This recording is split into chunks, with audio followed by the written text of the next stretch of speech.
Hey guys, thanks for joining me today. I know it's kind of a different time than I usually go live. Usually it's Wednesdays and Sundays, but I put up a video last night and there was a glitch in the video, and I re-rendered it like 10 times yesterday. I could not get it to work, and so I figured, you know what?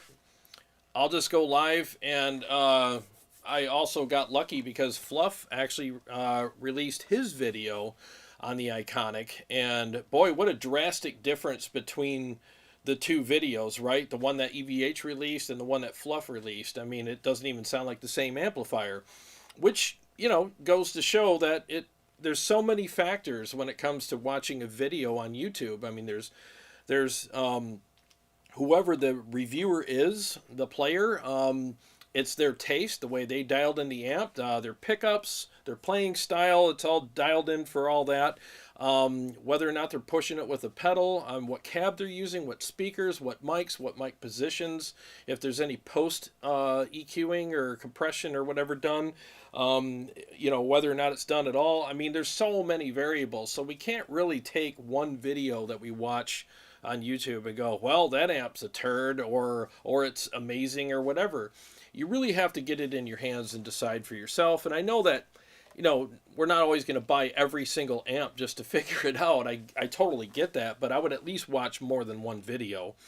Um, so, and a lot of things that I said in my video yesterday weren't able to be seen or heard because of the glitch. So I'll just say some of that now. I thought that the video that EVH released was basically based. The amp was, dialed in for that player's playing style, and he was a very good player, by the way. He had some really sweet riffs. So it kind of fit what he was doing. It was a little bright for me, and it didn't have as much low end as I would like, but that's just my opinion for whatever that's worth. It almost sounded a little bit on the mix ready side, which, I mean, if you're not in a mix, maybe you should leave some of the low end in there, but that's okay too. So I didn't think it sounded terrible. I mean, some people were like, it sounds like a can of bees. I'm like, there's definitely some extra high end and not enough low end to balance that out, but I don't really think it sounded like a can of bees. I think it was just dialed in for that person's taste and for the iconic, the classic kind of sound for heavy metal or rock or whatever back in the day. And I thought it sounded okay. Wasn't my taste, but I totally didn't think it sounded terrible. And then Fluff released his video, and I'm going to compare. I'm going to play a video in a minute here that compares how different they both sound in that video. And his was completely different. I heard a beefier sound and not as much top end in Fluff's video. Now, there's 1,000 reasons why they were different, and I already went into that. So, and I don't think Fluff used a boost. So I'm thinking between his way of dialing it in and the way the EVH original, demo video was, I would be somewhere in the middle. I would definitely hit it with a boost and find a little more top end than Fluff had, but not as much as what the EVH video had. So, and it just goes to show you that there's a lot of differences between different reviewers and what all the gear they use, the cabs, speakers, mics, mic placement, everything else when you're watching a video. So, I also said in the video, which we didn't get to because of the glitch, excuse me, I'm going to take a wait and see approach because I think James Brown is an amazing engineer, and he gave us an amazing amp a long time ago. Well, several iterations of it anyways. And his amp changed guitar tone forever in the metal realm. I mean, we all just went nuts over it. And even to this day, it still sounds great. So I think he deserves the benefit of the doubt, and I also think he deserves what any other good engineer, good business person deserves, especially based on his history, is give the guy a chance.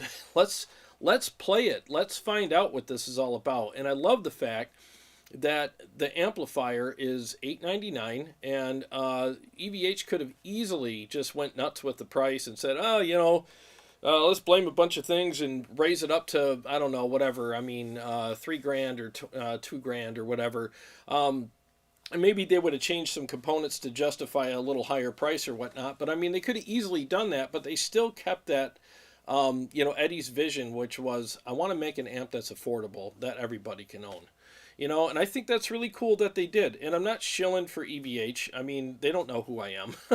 you know, so I'm just sharing my thoughts about it and trying to give a balanced approach to it. And I think, again, I'm looking forward to it. I'm looking forward to getting my hands on one and trying it out. I know Motor City's going to be selling them. Motor City Guitar here in Michigan, and they're a great store. So I will definitely be checking them out. I will definitely have one on the show, and I will shoot it out with my Stealth. That's right behind me, and I'll be playing some riffs on that for you in a few minutes. But before we go too crazy here, let's go ahead and play the video where I compare Fluff's video with the EVH one. I just took some excerpts from their videos and just give you some sound samples. So that you can see, how they differ. Okay, so let me mute the mic and I'll go ahead and play that video for you now.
Okay, so as you can see there, there is a huge difference between Fluff's tone and the tone that they used on the EVH video, which, you know, I mean, I think in a way it's kind of cool because it shows how different it can sound depending on who owns it and who plays it, who dials it in, and what type of, you know, other things that are involved, like speakers and guitars and mics and stuff. So there's a huge range, and and I think that can be the same could be said for any amp. I mean, I could take any amp on this shelf, send it to 5 different people, and have them dial it in and review it, and it'll sound vastly different. And I'm going to prove it to you here with my Stealth. I'm going to run it through all 3 of my cabs with different mics, and you're going to hear a huge difference in how it sounds. So it's just the way it is. So we can't really judge anything based on one person's review, even if it's the official review of the company, because again, that's still just their interpretation of what they think the amp is, how it's best represented, you know, and everybody's taste is different. You know, I mean, you go to 10 different Thai restaurants and order pad Thai, it's going to be different at every one of them. So it's just the way it is. I'm reading some of the comments here. I'm only going to be on for, let's see, what is it, 3:13? So another 10, 15 minutes. I'm trying to keep this short and to the point, and I have to go to work. So I'll read a couple comments real quick. Just again, say hello to everybody. I was going to give shout outs, but the chat on my, you know, my Galaxy Notepad thingy here was not keeping up. So it just showed 1 comment. So sorry about that. Let's see here. Hyperbole Kid sounds like a solid state 5150. I've had a Mesa GP2C on order for 5 months. When that shows up, I will compare the Neural DSP's version. Yeah, that sounds good. Yeah, I saw that thing with Petrucci's Neural thing this morning. I thought that was pretty cool. I think I'm over this EVH Iconic hype already. Yeah, I mean, I'm definitely going to review it. And, I mean, I think that a lot of people are going to buy it. And I think a lot of people are going to be happy with it. Because, again, you can have something that's not built anymore, you know, for an affordable price. So, because like the original ones are going for 3 times the amount on Reverb right now. So I think that's cool. I'm not trying to shill for them. I just, like I said, I'm trying to stay open-minded and positive. And the proof will be when we all play it or hear it on multiple reviews. You know, and again, I think James Brown, again, he deserves some credit and some faith. So we'll see. We'll see. We'll see what happens. I mean, I'm an honest channel. I will tell you what I think of it when I get it. And right now, I can't tell you anything more than what we all know just by watching those 2 videos. Let's see here. Dustin Nichols, just reading the title, hands down, Fluff's demo, Blue EVH is out of the water. Yeah, it really comes down to your personal taste. Honestly, there were things I liked about Fluff's demo better. I liked, you know, the guy's playing was really good on the EVH video. I thought it was really good. A little more, you know, shreddy than Fluff's, but Fluff, I think, added some more low end in the amplifier. And I think he represented it well. And you know, I liked the balance that it gave me. When I watched his, I watched it on my TV, you know, when I have like surround system and all that upstairs, and I compared them. And I'm like, okay, so Fluff did prove that the amplifier is thicker than what we thought it was based on the first video that EVH reviewed or released. So it's definitely has a bigger sound, and it gave me some hope. Like, oh, maybe there is some freaking good chunky low end in this thing. And if I hit it with a boost, I'll get that aggression too. And that's where I like to live. I like to have a big fat low end with an aggressive top end and some great mids. And I like that great reactive feel that overdrive gives me, and more response and attack. So I will definitely see if the amp takes a boost really well. I thought the burn feature in EVH's video sounded good for like the big ride out chords and stuff, but when he was doing some intricate stuff, you know, with like the riffs, not the leads, it sounded good with the leads, but the intricate riffs, it mushed the notes together a little bit, and I kind of figured that would happen because that's, you know, everybody's taste. But I think for a lead thing, it might be better than it would be for rhythm. I would definitely try it out, but I'd probably side more for just choosing my own boost pedal and boosting it that way. But I still think that's a cool feature that they put in there, and I love the fact that they put the noise gate on it, direct out. You have the half power circuit, so you can go, drop the power down and play at lower volumes and still get that feel that you like. So I think they did a lot of the good things with it, and they're probably working within a budget or a price point where they want to make it available to everybody. So there's a lot of factors there. And again, I think we should just take the wait and see approach. Is it going to be the best amp ever released? No. I mean, what is? What's the best flavor of ice cream? What's the best beer? I mean, it really depends on the person that's buying it and using it. So, there's so many variables. I mean, which one's the best amp on my shelf? Well, if you ask 10 different people, you'll have 10 different picks. So there's no such thing as the best. So I think, again, we should just do a wait and see thing. So here's what I'm going to do. I'm going to fire up the Stealth here, and I'm going to pick my Zilla cab, which has a Vintage 30 and a DV77 in it. And then I'm going to go from, with that, I'm going to go also with the Mesa cab with vintage 30s, and I'm going to go with the diesel cab with the G12K 100s, and they all have different mics and different positions and speakers and everything else.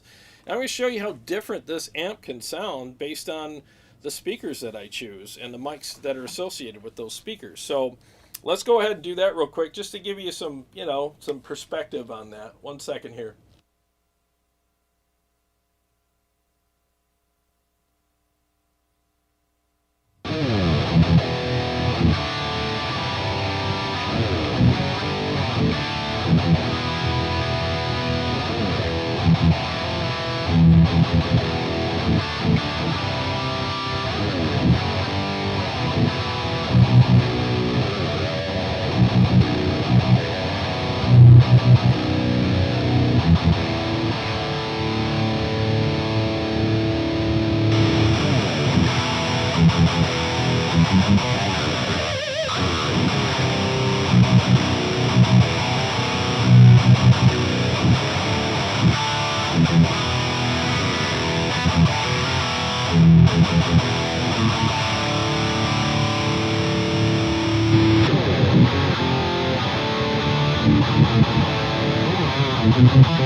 So really big difference there. It really depends on, the speakers, and I didn't touch the amp. No, nothing was dialed in any different. So depending on your taste, you're going to like one of those cabs over the other, and so that's just the way it is. So I mean, there are huge differences between all the channels and how we're going to dial in the amps, and I just think that there's probably going to be people that like the EVH version better than Fluff's. And it doesn't mean that Fluff did a bad job. It's just that's more for their taste, and vice versa. There's going to be people that prefer Fluff's video. So I think they both did a good job.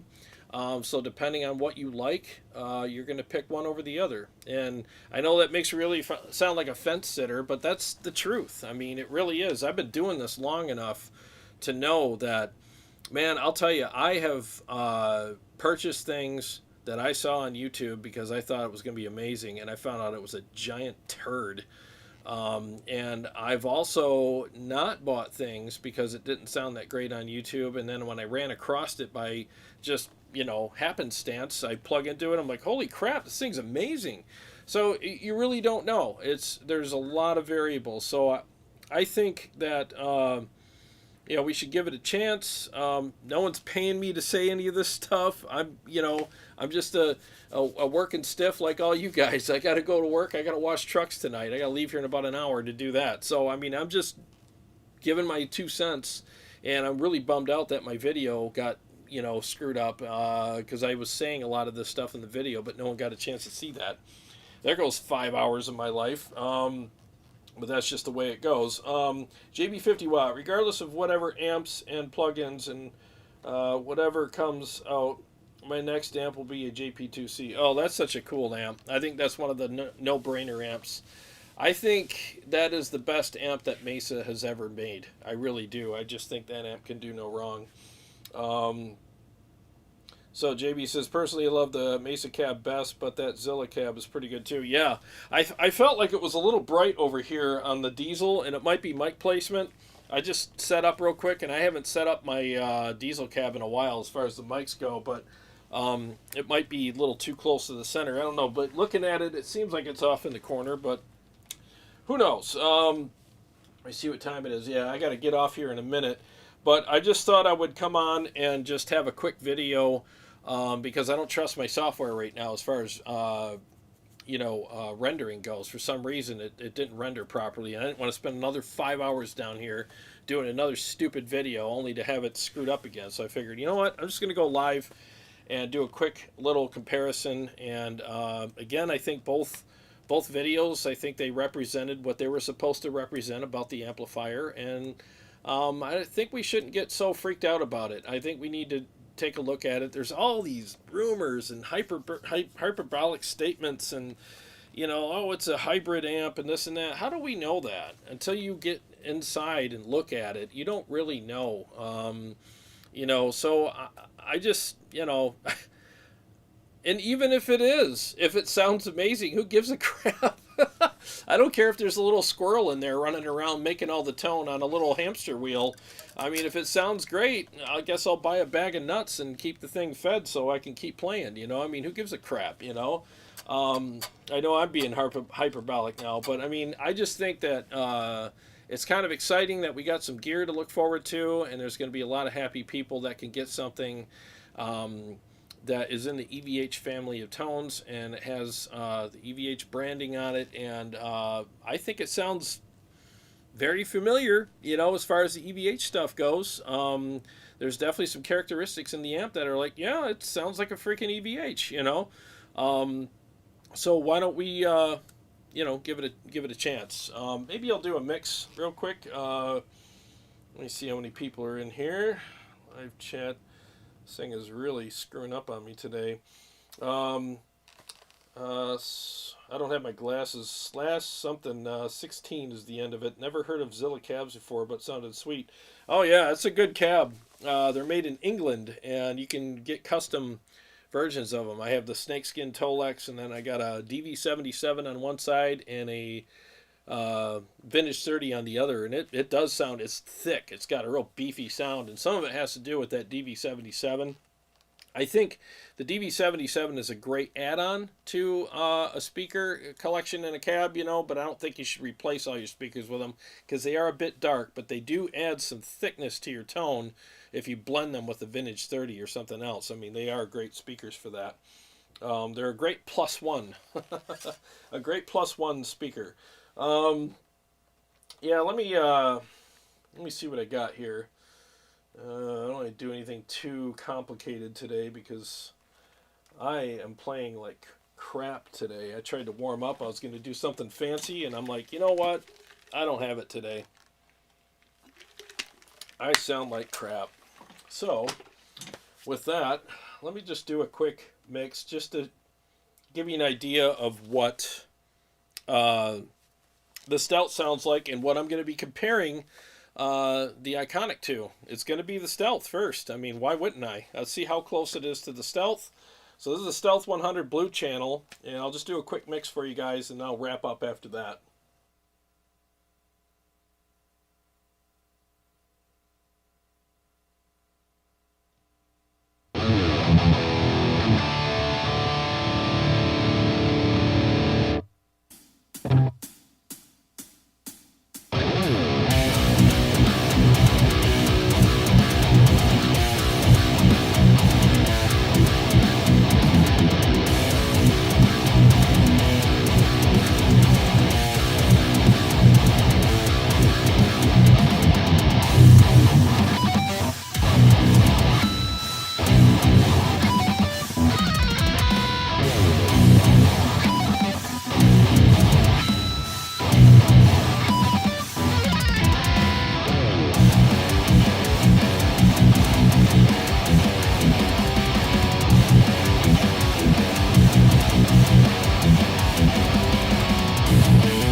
Okay, well, there we have it.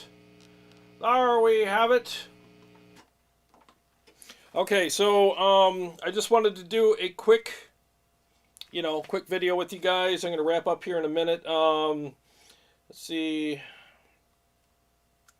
You're going to shoot out, and again, I'm sorry, I can't read your name really good. I don't have my glasses. Slash something. You're going to shoot out the Nero DSP Petrucci with his SIG amp. I want one of those so badly. I mean, I think I can. We'll have to see. Yeah, I'll see what I can do. I'll see if I can get the plugin downloaded and mess with that. I have never on this show ever used plugins yet. Not yet. So maybe this will be the time to do it. We'll see. That might be interesting. But the one thing that I will say about plugins before I go, and digital stuff and all that, is one thing that nobody talks about is the experience you have in the room. Maybe on a recording you could fool people, but I mean at the same time, like when I'm playing this amp right now, I can run it through my aux box, and the aux box will sound great to you guys, but as soon as I switch to the aux box, all that thunder in the room is gone. Gone. It's just like, ooh, where did all the stuff go? I'm not ragging on the aux box. It's a great piece of gear, but there is something about playing an amp in the room and that experience of having the floor shake and that rumbling feeling and that air being pushed and that fullness that makes you feel like you're more powerful as a guitar player. Like every note, every riff, every chug, all of it just has more guts to it, and it's just, you feel like your arms are this big playing your guitar, and then as soon as you go into a digital product and all that stuff disappears, now you got spaghetti arms, you know what I mean? It feels weaker. So I'm not saying that those products aren't good. I mean, I play upstairs all the time and rehearse all the time with digital platforms up in my living room with my stereo system and my studio monitors. I bring this iPad up there and I write solos and stuff, and it's very convenient. It's fun. It's relaxing. It's cool. But when you come down here and you play through a real cab and a real amp and have that big fullness and all that power, I mean, there is a difference, and that's something that I miss. So as soon as I switch to my aux box down here, I'm always like, ooh, still sounds great, but I'm like, where's all that stuff, It's the same thing when we performed on stage with in-ears. I mean, you're very isolated, and you're always worried about, like, is it going to sound great? It's going to sound great when I get on stage. I'm going to hear myself okay, but you get up there and you hope that it feels, like you feel like you're actually playing something with some power behind it. And as soon as you hear the house kick in and all the rumble from the subs on the floor and all that, that's when you're like, all right, it filled in all that stuff. So now I got a great direct sound, but I got all the feel that goes with it. And I feel like all my big chords and riffs that I'm playing have some power behind them and some balls, So that's definitely something that people don't ever talk about when it comes to plugins. I mean, there is a sacrifice, and it's a pretty big one. On a recording, a lot of people won't notice it, but the player does. And if you're playing a lot of guitar in a room, I would say don't get too far away from amps, because they do matter. They do have a great sound and feel in a room. So, anyways, let's see, Chicago Todd, what's going on, man? Blue Guitar Iridium is a hybrid and it sounds awesome. Yeah, it's a great little piece of gear. Very handy. I agree. Let's see here. JB50 Watt was going to send you a message.